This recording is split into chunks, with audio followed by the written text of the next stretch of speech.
한 달 새 2억이 뛰었답니다. 노원구의 아파트가 회복 신호탄을 보인다라고 언론의 뉴스는 얘기하는데 집주인들이 술렁거린다는데 정말일지 아닐지 이야기를 좀 해볼까 합니다. 집값 회복하려나 마음이 바뀐 집주인이다.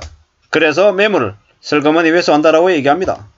서울의 동작, 강북, 동대문 아파트의 매물이 줄었답니다.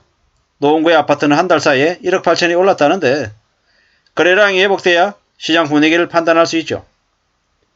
유의미한 거래는 없지만 달라진 분위기는 있다. 이게 무슨 개소리입니까? 말도 안 되는 얘기죠. 그냥 말장난하고 있는 거다라는 겁니다. 규제를 풀어서 주택시장이 좀 살아난다라는 이야기를 언론 뉴스는 하고 싶은 것 같습니다. 부동산 규제가 완화가 되고 있고 금리 인상 기조가 조금은 끝이 보이는 것 같다. 이런 분위기를 가지고 부동산 시장이 회복될 수 있다는 전망을 이야기하는 것 같은데요. 여전히 말이 안 되는 얘기 같습니다. 급매물이 소화가 조금 되고 좀 줄어들었다라고 중개사들이 이야기하는 것 같은데요. 사실 봐야 됩니다. 사실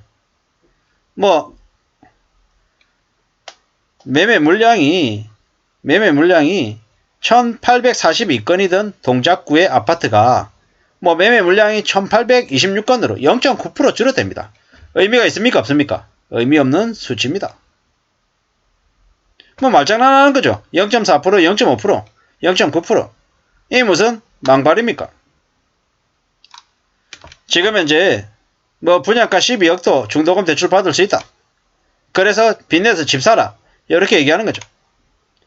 전매 제한도 이제 수도권이 최대 3년, 비수도권이 최대 1년, 실거주 의무를 폐지했고 중도금 대출은 분양가와 관계없이 가능하고 특별 공급 분양가도 분양가하고 상관없다. 무순위 청약도 유주택자도 된다. 그리고 1주택 청약자 당첨자는 원래는 2년 이내 기존 주택을 처분해야 되겠지만 당첨돼도 기존 주택은 보유 가능한 걸로 바뀌었습니다. 규제가 바뀌었죠. 하지만 그렇다고 집값이 다시 올라가고 거래가 활성화됐냐? 사실 그건 아니죠. 집주인들이 좀 더 지켜볼 거다라는 분위기라는데 사실 이것도 알 수 없는 얘기라는 겁니다. 낙폭이 줄어들었다라고 얘기하는데 글쎄요. 이건 조금 더 지켜봐야 될 것 같습니다. 노원구의 월계동의 25평 기준 1월 21일 날 6억 9천에 거래가 됐답니다. 그 이전 거래가 6억 4,750인데 이때보다 4천만원가량 올랐답니다. 22년 12월 달에는 5억 천에 거래가 됐는데 이에 비해서 1억 8천이 올랐답니다. 근데 믿을 수가 있습니까? 국토부 실거래가 시스템이 신고제입니다. 내가 6억 9천에 팔았다 그러면 6억 9천에 판 거고 샀다 그러면 내가 8억 9천에 샀다 그러면 8억 9천이 되는 겁니다. 믿지 못할 가격이라는 거죠.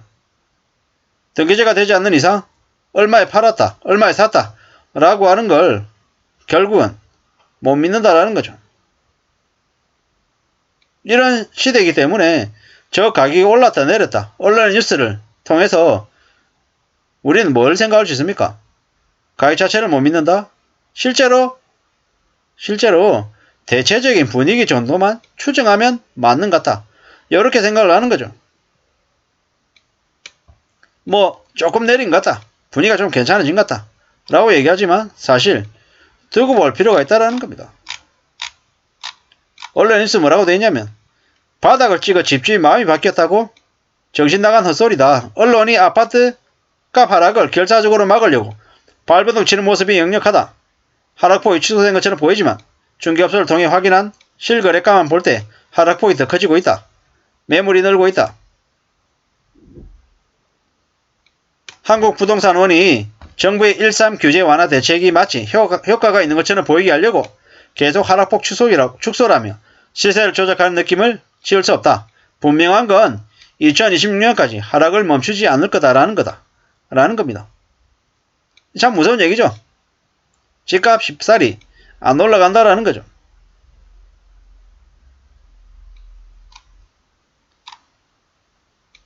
대한민국은 건설사가 주인인 언론사가 많고 부동산 재벌 언론이 많아서 365일 집값 띄우는 기사로 도배가 됩니다. 윤석열 정부가 건설사 이익에 목을 매는 이유도 그겁니다. 거짓이든 범죄든 무능이든 보수당이면 눈 감아버리는 언론들입니다.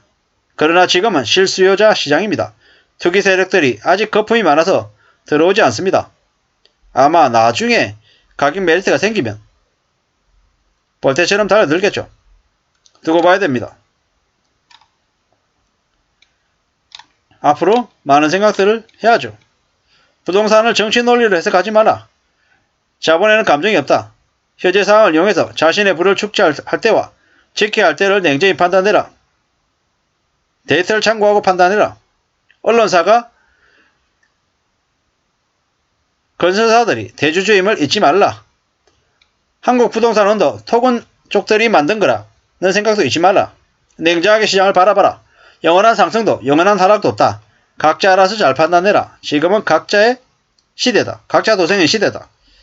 금리가 감당이 되면 사는 거고 감당이 안 되면 안 사는 거다. 잘 생각해 볼 필요가 있다라는 겁니다.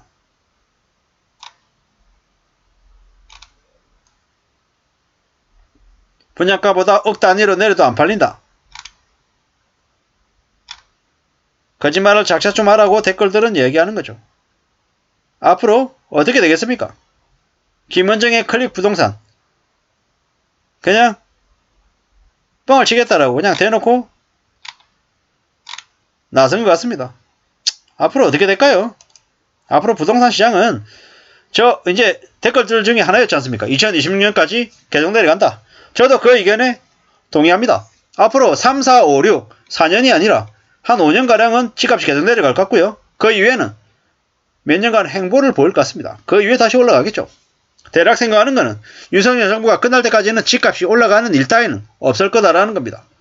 윤석열 정부가 끝나고 그 다음 정부가 들어서면 그때쯤에 집값을 어떤 식으로든 올리려고 시동을 걸지 않을까 라는 생각이 듭니다. 그리고 윤석열 정부 기간 내내 무리하게 집을 가진 연끌족들, 다주택자들이 대거 몰락하는 시기가 닥칠 것 같습니다.